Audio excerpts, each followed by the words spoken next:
आज ईरान के ऊपर इसराइल और अमेरिका ने सडन धमाके स्टार्ट किए हैं। कई सारे उन्होंने पोजीशंस पर बॉम्बिंग किया है। रिप्लाई में ईरान ने भी कई सारे जो अमेरिकन बेसेस है बहरीन में, कतर में, इन यूएस बेसिस को ईरान ने भी मिसाइल्स छोड़कर अटैक किया है।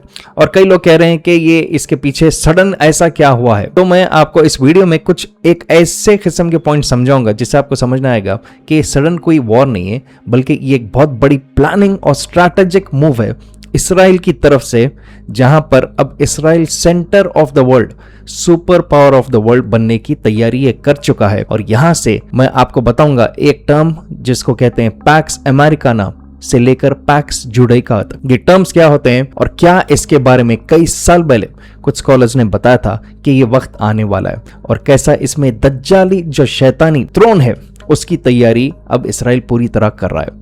क्या आगे जाके वर्ल्ड वॉर होगा? कैसा इसराइल रास्ता बना रहा है वन वर्ल्ड गवर्नमेंट को फॉर्म करने के लिए, जहां पर वो खुद ही हेड होगा और जेरूसलम को शायद आगे जाकर कैपिटल ऑफ द वर्ल्ड बनाया जाएगा, अमेरिका से शिफ्ट करके पूरा सुपर पावर। बताता हूं आपको डिटेल में इस वीडियो में। मेरा नाम है Mohammad and welcome to my channel the dark truth. अब आपने देखा होगा कि कुछ दिन से अफगानिस्तान पाकिस्तान ये दो के बीच में लड़ाई चल रही है। सडन ये मारने लग गए एक दूसरे को। रमजान के भी दौर में आप देख सकते हैं, एक न्यूज आ रहा है 100 लोग यहाँ मर रहे, 100 लोग वहां मर रहे, एक दूसरे को लोग मार रहे हैं। इंडिया को सडनली इसराइल में बुलाया गया है, नेतन्याहू ने बुलाया। बताया जाता है कि स्ट्रैटेजिक पोजीशंस के बारे में लोग बात करते हैं, बिजनेस के बारे में बात करते हैं, लेकिन अंदरूनी देखा जा सकता है कि ये भी जो बुलाया गया इसके पीछे भी एक बहुत बड़ा राज है ईरान को ही लेकर। अब यहां पर बेसिक मैं आपको 11 टर्म्स में बताता हूं, सिंपल वर्ड्स में बताता हूं। अफगानिस्तान और पाकिस्तान के बीच में टीटीपी, तहरीक-ए-तालिबान पाकिस्तान, ये एक ग्रुप है जिसको फॉर्म किया गया था सोवियत यूनियन रशियंस के खिलाफ लड़ने के लिए। अफगानिस्तान में कई सारे पाकिस्तान के जो लोग हैं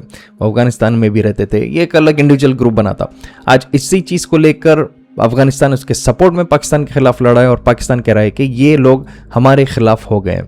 तो मतलब कि एक ग्रुप की वजह से दो कंट्रीज आपस में एक दूसरे को मार रहे हैं। लेकिन यहां पर मैं आपको अगर बताऊं तो हर ग्रुप को इन्फिल्ट्रेट, ये जो जायनिस्ट होते हैं, अमेरिका होता है, वो एक्सपर्ट्स होते हैं। और यहां पर भी टीटीपी जो ग्रुप है उसके जरिए कुछ अपने ऐसे लोग इन्वॉल्व शायद किए गए हैं पाकिस्तान के भी हेड कैबिनेट में, अफगानिस्तान के भी हेड कैबिनेट में, और इसमें भी, जहां पर कुछ एक केओस क्रिएट किया जाता है। दोनों को अपनी इंटेलिजेंस ये लोग प्रोवाइड करते हैं जो जायनिस्ट होते हैं, और फिर इनको आपस में लड़ाते हैं। अब ये आपस में लड़ाने का क्या यहां पर मकसद हो सकता है? एक है डिस्टेबलाइजेशन मुस्लिम कंट्रीज का, जो यूनिटी है, पाकिस्तान, अफगानिस्तान, ईरान, ये जो नेक्सस है, खतर, टर्की, रशिया जो उनको सपोर्ट करता है, चाइना जो सपोर्ट करता है, ये जो ग्रुप है, ये ग्रुप को तोड़ने का इरादा बना चुका है इसराइल ने। और यहां पर सबसे आसान तरीका होता है आपस में एक दूसरे को लड़ाना। अब आप देख सकते हैं पिछले कुछ साल से 9/11 के हादसे के बाद, वो तो एक बहाना था, खुद इनसाइड जॉब था अमेरिका का। उसके बाद उन्होंने इराक को तबाह किया, लीबिया को तबाह किया, सीरिया को तबाह किया, अफगानिस्तान को डिस्टेबलाइज किया। अब एक ऐसे गवर्नमेंट को रखा जो उसको वो बहुत ही, मतलब आप बोल सकते हैं एक डेलिकेट पोजीशन में, कभी भी उस गवर्नमेंट के खिलाफ भी लड़ा जा सकता है, गिराया जा सकता है। पाकिस्तान को अब इन्वॉल्व किया गया है ये तबाही में, और इन सब का मकसद है, ये सब क्रिएट होने के बाद, ये सब होने के बाद, ईरान जो इनके लिए एक बहुत बड़ा कांटा बना हुआ है उसको ये तोड़ना चाह रहे हैं। और इसके लिए ये अतराफ के जितने भी इनके सपोर्टर्स है उनके बीच में एक प्रॉब्लम करेंगे, उनको एलिनेट करेंगे, और ईरान आसान टारगेट हो जाएगा, जो अब फिलहाल यहाँ पर टेस्ट ट्रायल शुरू हो चुका है बमबारी से। और आप देख सकते हैं जितने भी मुस्लिम ममालिक एक दूसरे से, जो कंट्रीज लड़े एक दूसरे से, फलस्तीन के वक्त सब सिर्फ चैरिटीज की बात करते हैं, बड़े बड़े बातें और वादे करते हैं स्टेज के ऊपर ठहर कर, माइक के ऊपर, लेकिन आपस में एक दूसरे को मारने के लिए रातों रात इनके पास हथियार भी तैयार हो जाते हैं, सोल्जर्स भी तैयार हो जाते हैं। मतलब इससे आप समझ सकते हैं कितनी कमजोर एक मुस्लिम जो यूनिटी है, जो मुस्लिम मिलिट्री पावर है ये कंट्रीज की, वो आज हो चुकी है। और मेन रीजन इसका मैं बोल सकता हूं, जो अरब कंट्रीज की जो खामोशी हो गई है ज़ायनिस्ट के खिलाफ, ये सबसे बड़ा रीजन है जो आज इतनी आसानी से मुस्लिम्स इतने वीक हो चुके हैं। अब यहां पर अगर देखा गया तो इंडिया का बुलाना क्यों? क्योंकि इंडिया भी अगर आप देखते हैं तो ये भी कोलैबोरेशन है, कोalition है रशिया के साथ, ईरान के साथ, ये सब कंट्रीज के साथ। तो यहाँ पर इंडिया एक सुपर पावर है, मिलिट्री उसके पास बहुत इक्विपमेंट है, काफी वो स्ट्रांग है इसमें। तो उसको यहाँ पर इसराइल ने दावत दिया और ये बता दिया कि शायद अंदरूनी बात हो गई कि ये वक्त आने वाला है और तुम हमारे साथ रहोगे। कुछ ना कुछ उसमें शायद बेनिफिट्स बताए गए होंगे। अब आप बोलेंगे फिर रशिया क्या करेगा, क्योंकि रशिया तो ईरान की सपोर्ट करता है। यहाँ पर रशिया एक बहुत ही चालाक कंट्री है, जो पुतिन है को जहां से फायदा निकलेगा, कोalition ही हो, वो उसको भी तोड़ के हट जाएगा, अपने कंट्री के फायदा देखने के लिए। रशिया भी आगे जाकर जब वक्त आएगा ईरान को शायद मारामारी जब पूरी तरह होगी उसकी गवर्नमेंट को गिराने के लिए, शायद रशिया उस वक्त खामोश हो जाएगा और इसराइल का हाथ वो मिलाएगा, ये सोचते हुए कि फर्दर उन्हीं का फायदा अगर है तो इसी में बेहतरी, क्योंकि पॉलिटिक्स है, कोई वफादारी इसमें एक 24 घंटे क्या 2 घंटे की भी वफादारी आप एक्सपेक्ट नहीं कर सकते पॉलिटिकल सिचुएशंस में। और यहाँ पर चाइना शायद ये माहौल देखकर वो शायद यही बोलेगा कि मुझे अपनी तरह रहने दो, सुपर पावर की तरह। अमेरिका से उसकी दुश्मनी है, अमेरिका शायद आगे जाकर कुछ परेशानी में भी आएगा, तो चाइना अपनी सुप्रीमेसी अपनी जगह रखेगा, लेकिन आउट ऑफ द वे ये लोग नहीं जाएंगे ईरान या किसी भी कंट्री को बचाने के लिए, क्योंकि अभी फिलहाल जो है रेसिस्टेंस एक्सेस, मतलब कि एक ऐसा दोस्ताना जो रेसिस्ट कर रहा है अमेरिका और इसराइल को, वो है यहाँ पर फलस्तीन के मुस्लिम्स, यमन, लबनान, ईरान, सीरिया। बाकी की जो अरब कंट्रीज है वो तो आप देख सकते हैं क्या हाल है उनका। अब तो समिट्स हो रहे हैं जहां पर कुछ इन्फ्लुएंसर्स अरब कंट्रीज के वो तो तारीफ कर रहे हैं, ये कह रहे हैं कि इसराइल हमारा दोस्त है, तुम्हें हमारे साथ दोस्ती करना चाहिए। मतलब कि एक सेट हो चुका है स्टेज जहां पर सब बिक गए हैं। और ये जो एक्सेस ऑफ रेसिस्टेंस मैंने अभी कहा जो कंट्रीज है इनको तोड़ना मुश्किल जो है, इसको बारी बारी अब तोड़ने का इरादा इसराइल और अमेरिका ईरान के ऊपर अटैक करके शुरू कर रहे हैं। और इसके लिए इसलिए आप देख रहे हैं कंटिन्यूअसली ट्रंप यही कह रहा है ईरान के लोगों को कि यही वक्त है अपने गवर्नमेंट को गिराओ गिराओ, वो बोलते जा रहा है। वो चाह रहा है कि वहां पर सिविल अनरेस्ट हो, रोड पर लोग उतर जाए, तमाशे हो, मारामारी हो। देखा जा सकता है लिबिया के वक्त, इराक के वक्त, सद्दाम हुसैन, गद्दाफी, ये दोनों के वक्त चंद लोग रेबल कर रहे थे लीडर के खिलाफ, लेकिन न्यूज कवरेज ऐसा बताया जाता है जैसे कि 100% लोग उनके खिलाफ है। और ये चंद लोग बताते हैं और ये अपने लोगों के थ्रू हथियार सप्लाई करके मारामारी वहां पर कराते हैं उन गवर्नमेंट्स के खिलाफ जिनको अमेरिका और इसराइल गिराना चाह रहे हैं। और यहां पर भी वो देख रहे हैं कि ईरान सबसे बड़ा उनको कांटा बना हुआ है और यहां पर वो सुप्रीम लीडर के खिलाफ कंटिन्यूअसली बोलते जा रहे हैं, मार नहीं सक रहे हैं।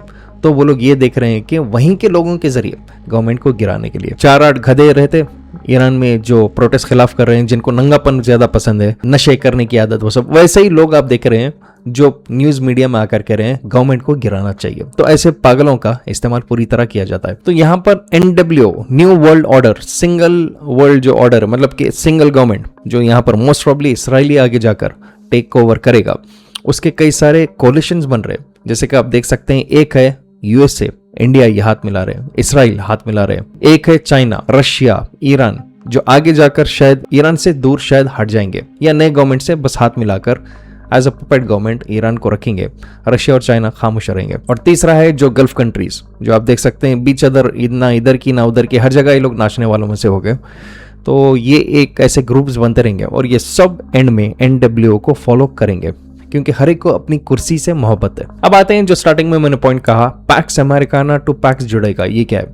एक मशहूर एस्केटोलॉजी के स्कॉलर है। एस्केटोलॉजी मतलब रिलीजन के हिसाब से आगे किस तरह से हालात होने वाले हैं, उसको अनफोल्ड कैसा होता है, वो रिलेट करते हैं। तो यहाँ पर जो मशहूर एक स्कॉलर है शेख इमरान हुसैन, काफी बंदा बहुत 20-25 साल पहले अच्छे स्पीचेस रहते थे, लेकिन होते होते शायद उनको उम्र की वजह से बहके बातें करने लगे। लेकिन वो बंदे ने 25 साल पहले ही कहा था कि एक वक्त आएगा जहां पर पैक्स अमेरिकाना खत्म होगा और पैक्स जोड़े का फॉर्म होगा। सिंपल वर्ड्स में अमेरिका का दौर खत्म होने वाला है और इसराइल का दौर ये शुरू होने वाला है और centre of the world main authoritarian government Israel का ही रहेगा, वर्ल्ड सुपर पावर वो बन जाएगा। सुपर पावर कैसा? अब आप बोलेंगे कि इतनी सी जगह से, सिर्फ मिलिट्री नहीं बल्कि इनके पास इंटेलिजेंस है। आज का जो AI का दौर है, टेक्नोलॉजी का दौर है, सर्वेलेंस, लोगों के ऊपर कंट्रोल रखना, आपके बैंक्स डिजिटल हो गए, आज कुछ भी आप बोलेंगे आपका बैंक सीज किया जाएगा। तो ये चीजें, सर्वेलेंस, हर चीज में इसराइल नंबर 1 रहेगा और वो ऑलरेडी है। तो इसके तहत पैक्स अमेरिका मतलब वर्ल्ड वॉर 2 के बाद जो अमेरिका सुपर पावर बना था वो उसका दौर था। और पैक्स जुड़ेगा का मतलब जब इसराइल अब सुपर पावर बनेगा, क्योंकि अमेरिका यहां पर फेल होने वाला है आगे जाके। कोलैप्स है, आप देख सकते हैं ट्रंप को छोड़ा गया। जो एप्स्टीन फाइल्स रिसेंट रिलीज हुए थे वो सिर्फ एक ट्रेलर था धमकी देने के लिए सारे लीडर्स को कि अगर तुम लोग इस वक्त खामोश रहोगे और हमारा साथ दोगे ज़ायनिस्ट इसराइल का, तो हम ये फाइल्स को रिलीज नहीं करेंगे। इसलिए आप देख सकते हैं कई मिलियन पेजेस में कई मिलियन नाम छुपे हुए, कुछ भी नहीं। ट्रंप और कई सारे जो अरब लीडर्स जो भी आप सुन सकते हैं, इन सब के यहाँ पर फुटेजेस है जिसके जरिए ब्लैकमेल किया जा रहा है और ईरान को आसानी से मारा आज जा रहा है, डिसीजन लिए जा रहा है। इसलिए आप देख सकते हैं कोई मुंह नहीं खोल रहा इनके खिलाफ। तो यहाँ पर ट्रंप भी मजबूर होकर, जो नहीं चाहता था शुरू से, आप देखेंगे ईरान पे वो जंग नहीं चाहता था, इसलिए उसको हराया गया, लेकिन आज वो इस चीज को एग्री कर रहा है एप्स्टीन फाइल्स के रिलीज होने के बाद। तो यहाँ पर आप हर चीज को रिलेट कर सकते हैं, देख सकते हैं कि ये अमेरिका भी जब जंग लड़ेगा ईरान से, उसके पास उतनी कैपेसिटी अब नहीं है कि ये सब चीज़ को कंटिन्यू कर सके, और वो फेल होने वाला है। और अमेरिका का डाउनफॉल होगा, इकोनॉमिक कोलैप्स होगा, और इसराइल यहाँ पर सेंटर ऑफ द वर्ल्ड बनेगा। NW न्यू वर्ल्ड ऑर्डर वो फॉर्म करेगा। दज्जाल की तैयारी ये लोग करने वाले हैं। उसके आने के लिए ये सुपर पावर बनाएंगे, मस्जिद अल अक्सा को टेक ओवर करेंगे, इनका थर्ड टेंपल बनाएंगे। अब ये चीज़ मैं जो बोल रहा हूँ, क्या ये रातों रात ये चीज़ होने वाली है? ऐसा नहीं है, बल्कि ये ग्रिड जो है, ये जो मोनोपोली जो फॉर्म हो रहा है, बल्कि ये जो सिस्टम जो फॉर्म हो रहा है, ये ऑलरेडी इसका काम ये शुरू कर चुके हैं यहाँ से, और ये इसके अपने काम को तेजी से बढ़ा रहे हैं। मैंने रिसेंटली एक वीडियो बनाया था ज़ोहार प्रोफेसी, जो ज़ायनिस्ट फॉलो करते हैं, उसमें यही बताया गया था कि 2025 से इनका नेक्स्ट सबसे बड़ा काम अब शुरू हो रहा है, जिसमें मैंने डिटेल में एक्सप्लेन किया था और बताया था कि इसराइल फुल फ्लेज 2025 से अपना सुपर पावर को वो कायम करने के लिए अपना काम शुरू कर चुका है। मेक श्योर आप लोग वो वीडियो भी चेक करिए। तो यहाँ पर आप देख सकते हैं कि ये तो बस एक शुरुआत है। बस अल्लाह खैर करे, रमजान का महीना भी ये लोग चुने, क्योंकि इनको मालूम है कि सबसे अनएक्सपेक्टेड वक्त पे सबसे जल्दी ये लोग मारना शुरू करें। लेकिन ईरान भी काफी रिटेलिएट कर रहा है, लेकिन आप देख सकते हैं उसके जो सपोर्ट में जितने भी थे कंट्रीज, वो बहुत बारान है। और इसका मतलब ये है कि ईरान को ये चुनकर अलग हटाकर ये गवर्नमेंट टॉपल करेंगे, या तो मिलिट्री के जरिए या पब्लिक के जरिए। अल्लाह आलम, अल्लाह बेहतर जाने इस चीज के बारे में। तो ये था एक छोटा सा ब्रेकडाउन कि क्या इनकी स्ट्रैटेजी है, कैसे फॉर्म हुआ और क्या आगे होने वाला है। तो अगर आप नए मेरे चैनल पे, please make sure to subscribe the dark truth, और इस वीडियो को ज्यादा से ज्यादा हर सोशल मीडिया पर अपने शेयर कीजिए और कमेंट करिए आपका क्या राय है इसके ऊपर। जब तक मैं मिलता हूं बहुत जल्द, अपना ख्याल रखिए।